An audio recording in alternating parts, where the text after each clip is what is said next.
With Plan B emergency contraception, we're in control of our future. It's backup birth control you take after unprotected sex that helps prevent pregnancy before it starts. It works by temporarily delaying ovulation, and it won't impact your future fertility. Plan B is available in all 50 U.S. states at all major retailers near you, with no ID, prescription, or age requirement needed. Together, we've got this. Follow Plan B on Insta at Plan B One Step to learn more. Use as directed. This week I'm talking about happiness. In this episode, you'll find out what happiness is and what it isn't, why having a healthy attitude towards the pursuit of happiness is essential for good mental health, and how to find greater happiness every day. So, let's talk.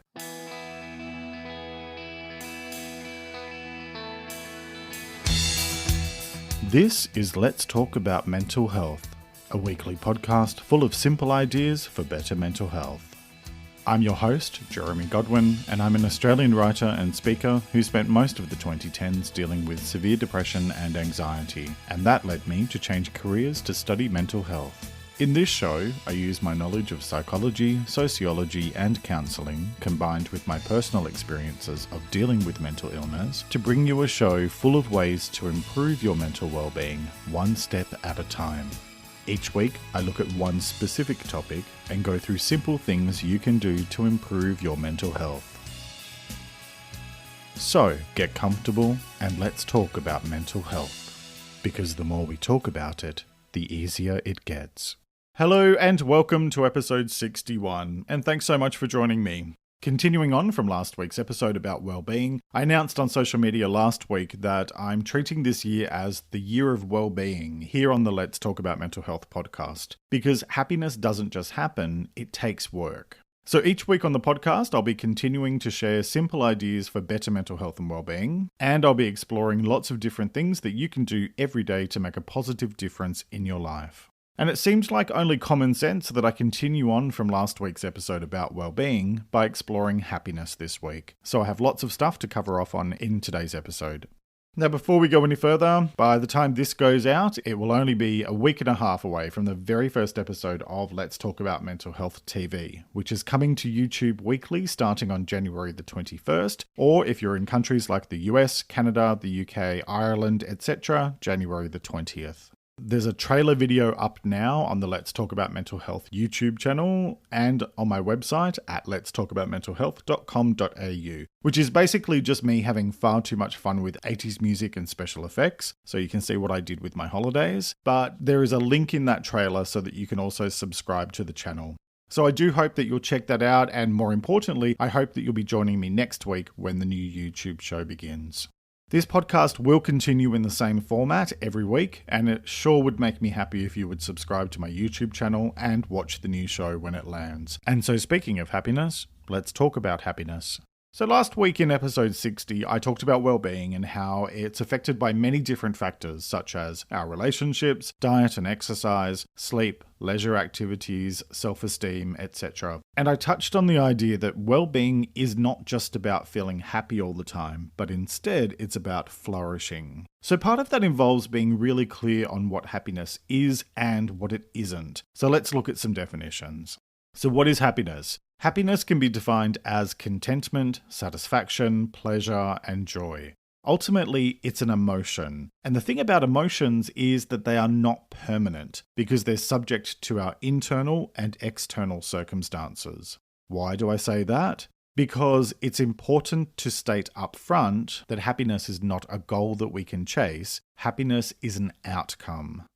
It's an outcome of the things that you do and say, and an outcome of making healthy choices for your mind, body, and spirit every day.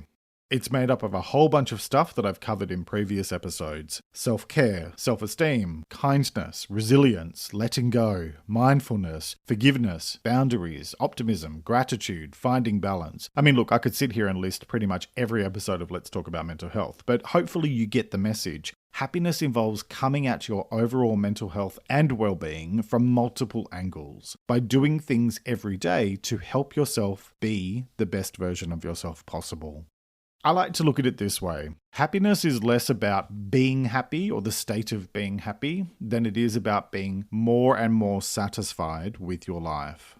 Now, because I tend to focus on finding the middle ground in things and avoiding the extremes, which, I spent far too many years living in, it's become clear to me that satisfaction is about cultivating a sense of calm and peace of mind with all aspects of your life. Why?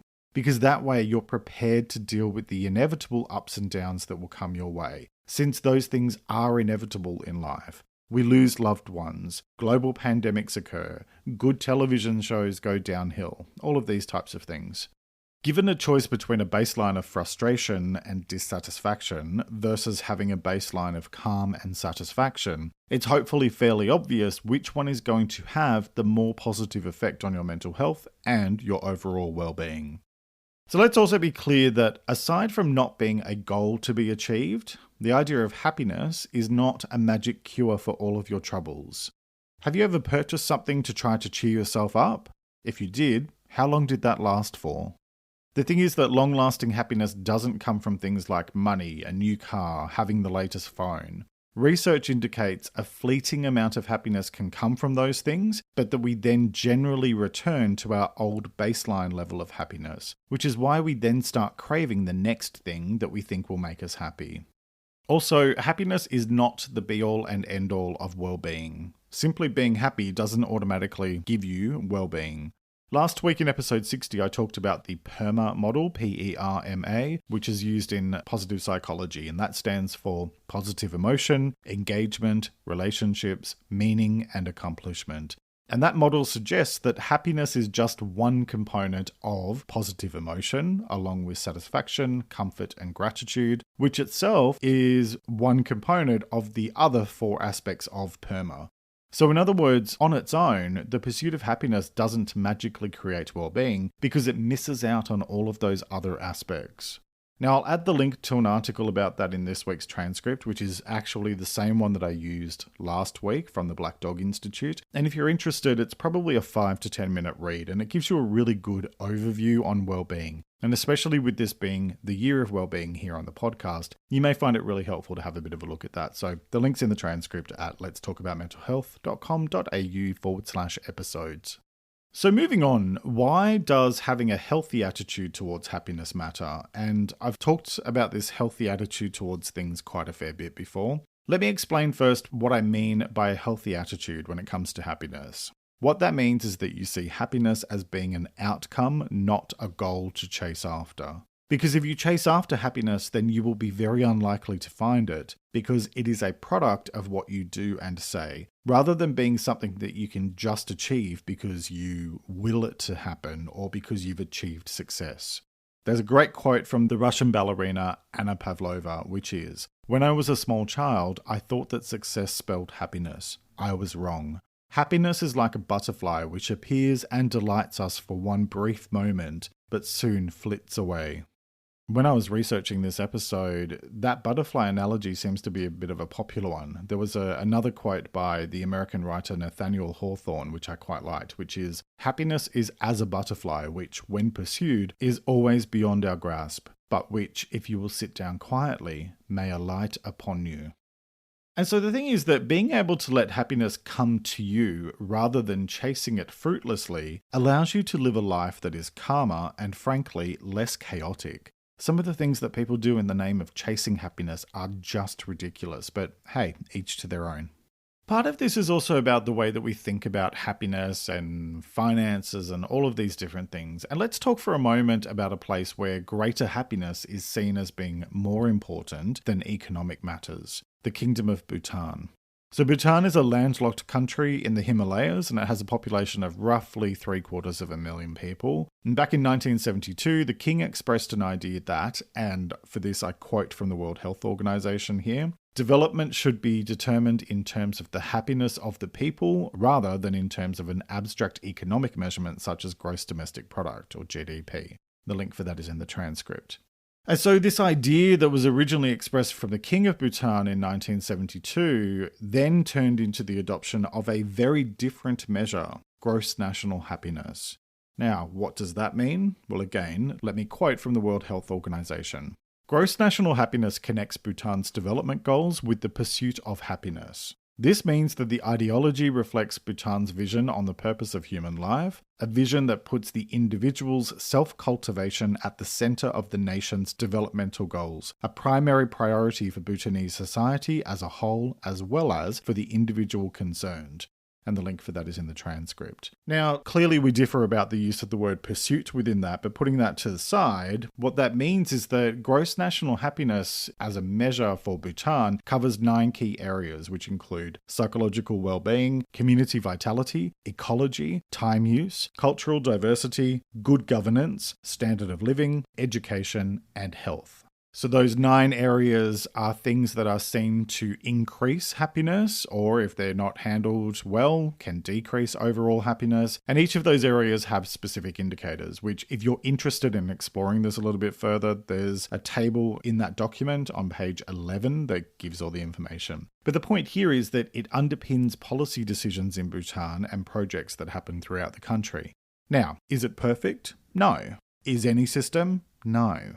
But what it does is that it recognizes that the satisfaction levels of people are far more important than financial goals. And that completely changes the way that decisions are made, because it's about putting the people first in all things. Why do I share this? Because the same concept can be applied in your own life. You can choose to put your own psychological well-being, your relationships, your standard of living, all of those things first, and before economic concerns or things that take away from feeling satisfied in those 9 areas or whatever feels right for you. What I'm getting at here is that the things that we're told will make us happier, a bigger house, more expensive car, luxury holidays, those things don't actually have a long-lasting effect on your overall happiness in the way that close relationships and a good standard of living can. So then what does improve happiness and create a healthy attitude towards it? Well, according to an article by Help Guide, some of the things that can make a positive difference include optimism and a positive mindset, things that I covered in episodes 47 and 31 respectively, as well as gratitude, which I covered in episode 46, maintaining healthy relationships, and that was the subject of episode 38, living in the moment and savouring life's pleasures, focusing on helping others and living with meaning, and meaning was the focus of episode 58, and taking better care of your health, diet, exercise, sleep, etc. And the link for that article is in the transcript. Now let's explore a couple of things from those points. First, the diet, exercise, sleep thing. Now I know I say this 1,000 times, and I'm no saint when it comes to healthy eating. Let's just say that the Christmas and New Year's period involved far too much food, and now I'm trying to get myself back on track yet again. But what you put into your body and your mind, and what you do with it, for example, exercise versus doing nothing, decent regular sleep versus erratic sleep patterns, all of that will have a huge impact on your health and your overall happiness. It's pretty difficult to feel happy when you feel shitty about your lack of sleep or weight or whatever. So that's a good point to focus on, and I think it's worthwhile to revisit this one daily because these really are simple and specific things that you can do, which over time add up to have a really big positive effect on your overall well-being. The other bit from that article that I'd like to revisit is the second last point about focusing on helping others. You don't have to be a nun or a monk or work for a charity to help others. I do what I do because I enjoy helping people, but I don't do it for free, and I still have bills to pay like everyone else. The main thing here is that it's possible to find a way to do work that feels meaningful for you, rather than just slogging away at a job so you can get those coins. Money should be a means to an end, not a reason for living, because more money does not buy you happiness. Yes, it can resolve some short-term problems, but usually that does not change your overall happiness significantly in the long run. So really think about what matters most to you and what the idea of meaning means to you, which you might find episode 58 particularly helpful for. And so how else can you find greater happiness every day? Well, let's get into the how-to part of this week's episode. And I'm going to start with a fairly big one, which is consciously focusing on creating peace of mind and a sense of calm in all areas of your life. The thing is that happiness is very much an outcome of calm and peace of mind. And so by focusing on what you need to do to create calm and peace of mind, then treating that as a priority every day, you'll find that over time it begins to generate more feelings of satisfaction and more moments of happiness. For example, I have found that consciously distancing myself from people who thrive on drama has had a huge effect on my own sense of calm, and that has then led to much greater satisfaction overall.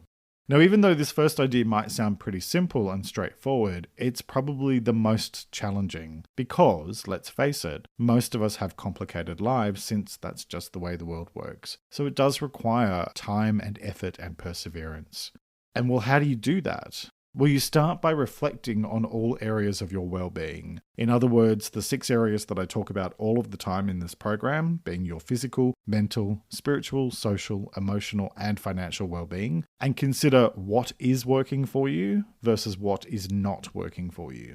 So for the stuff that is working, how can you do more of that? And for the stuff that isn't working, how can you do less of that? Or how can you change the nature of it? The thing is that nobody said that this would be easy. I mean, hey, I say simple ideas for better mental health at the beginning of each show, not easy ideas. But at least if you have a sense of where you are today, then you can begin to create a sense of what needs to change in each of those 6 areas. And we'll come back to the how-to part of actually changing that stuff in a minute. Before I do, though, I think it's important to focus on this next point, which is to embrace simplicity. Another thing that I'm a big fan of is finding simplicity in all things. Now, what that looks and feels like is going to be different for each of us because we all have our own unique needs, wants, and preferences. But the message here is that when given a choice between a complicated decision or action versus a simple one, 9 times out of 10, the simple one is going to be much easier to deal with and more likely to lead to longer-term happiness. And this stuff applies for everyone. You can lead a busy life and still find ways to embrace simplicity as much as possible. Let's be honest, some things are just always going to be naturally complicated, like dealing with any government department or the council, or trying to work out what the hell's going on in politics. But most stuff in life does not need to be difficult. We just tend to overcomplicate things, and I think sometimes we do it because we think that the simplest solution cannot possibly be the most effective one, even though it usually is. Or we might have this subconscious idea that things have to be complicated for them to be worthwhile. They don't. Make life as easy as possible for yourself. It's not gold toilets and private jets that will make you happy. It's the little things that free you up by taking you away from what makes you unhappy or stressed. Making a positive impact on your overall level of life satisfaction, which then leads to happiness, begins with your mindset. Because happiness and general satisfaction is a choice. In the words of Abraham Lincoln, most people are about as happy as they make up their minds to be. Which leads me into some more specific how-to stuff, and it should come as no surprise after everything that I've said today that you don't need to win the lottery to be happy or have a high-paying job or be rich and famous. What creates satisfaction and happiness is doing many different things every day to create a satisfying and fulfilling life in all 6 areas of your well-being. Why? Because the more you do, the more improvement you see. And it doesn't have to be massive because when you focus on doing lots of little things every day, they build up over time to have huge effects on your life. One way to approach that is to find what you're good at and what you enjoy and do more of that. Nobody is good at everything. Nobody. So if you focus on what you're not good at, eventually your self-esteem will plummet, which isn't exactly going to be helpful. So instead, focus more on what you are good at and let go of the other stuff. In the words of the English writer Bertrand Russell, anything you're good at contributes to happiness. Which leads me to my next point, which is probably repeating what I've said about 65 times already in this episode, and it's to choose to adopt a positive mindset in all things. Yes, I know I keep saying it, and you know what? Yes, it is a choice, even though sometimes it can seem too difficult or almost impossible. And the thing about choosing to adopt a positive mindset is that it's not a do it once and then set and forget type of thing. We very much need to consciously choose to be positive every day. And that also includes choosing to be positive about your work. For example, in the words of Scottish writer J.M. Barrie, the secret of happiness is not in doing what one likes, but in liking what one has to do. Now, one way you can do that is to choose to focus on purpose and meaning rather than money and stuff. Oh, look, I've mentioned it again. What a surprise. Look, it's probably no surprise that I've mentioned that again, and it's because it is a big part of the world that we live in, unfortunately. But the problem is that when we chase after money above all things, we're setting ourselves up for unhappiness. In the words of US President Thomas Jefferson, it is neither wealth nor splendor, but tranquility and occupation which give happiness. And that's the main point. It's actually the little things in life that can have the most impact. Because rather than the big things that can come and go, these little decisions have a big flow-on effect with the way that you live your life. So have a think about what small changes for the better you can make within your own life. Whatever you choose to do, remember to keep it simple and do it regularly. Because when it comes to happiness and mental health, what it all boils down to is this: making the choice to focus on creating and maintaining a life that satisfies you in all aspects takes work, but what it offers you is a chance to build true life satisfaction and genuine, longer-lasting happiness than you might experience through chasing things that only offer short-term bursts of joy. I don't think life needs to be overly complicated, and by focusing on simplicity, along with letting go of drama and doing more of what brings you calm and peace of mind, you're more likely to experience deeper happiness, which, whilst not a permanent state, is more likely to last longer and reduce the roller coaster of emotions that we can go through when we're focused on things that are outside of our control. The choice is yours, as it is with all things related to your well-being. So, what choice will you make today? So each week I like to finish up by sharing a quote about the week's topic, and I encourage you to take a few moments to really reflect on it and consider what it means to you. This week's quote is by the English writer Joseph Addison, and it is: "The great essentials to happiness in this life are something to do, something to love, and something to hope for." Let me repeat that. The great essentials to happiness in this life are something to do, something to love, and something to hope for. Alright, that's nearly it for this week. Next week, I'll be talking about self-awareness. Understanding who you are and how that influences every aspect of your life, including your feelings and your overall health, is a big part of well-being. Why? Because in order to be the best version of yourself possible, you need to truly understand who you are, the good, the bad, and the ugly. So next week, I'll be talking about what self-awareness is, why it matters, and, most importantly, how to become more self-aware every day. I hope you'll join me for that episode, which will be released in the morning of Monday the 18th of January in the Asia Pacific region, including Australia, the evening of Sunday the 17th of January in the UK, Ireland, Europe, Africa, and the Middle East, and the afternoon of Sunday the 17th of January in the US, Canada, Central America, and South America. Head to letstalkaboutmentalhealth.com.au for past episodes, including audio links and full transcripts. And while you're there, join the Let's Talk About Mental Health mailing list to have exclusive updates land in your inbox. Those of you on my email list find out about new stuff at least a week before anybody else. So if you like this show, then sign up at the website, letstalkaboutmentalhealth.com.au. You can also find Let's Talk About Mental Health on Instagram, Facebook, and Pinterest at LTA Mental Health, where I post extra content throughout the week. Thank you very much for joining me today. Look after yourself and make a conscious effort to share positivity and kindness out into the world, because you get back what you put out. Take care and talk to you next time.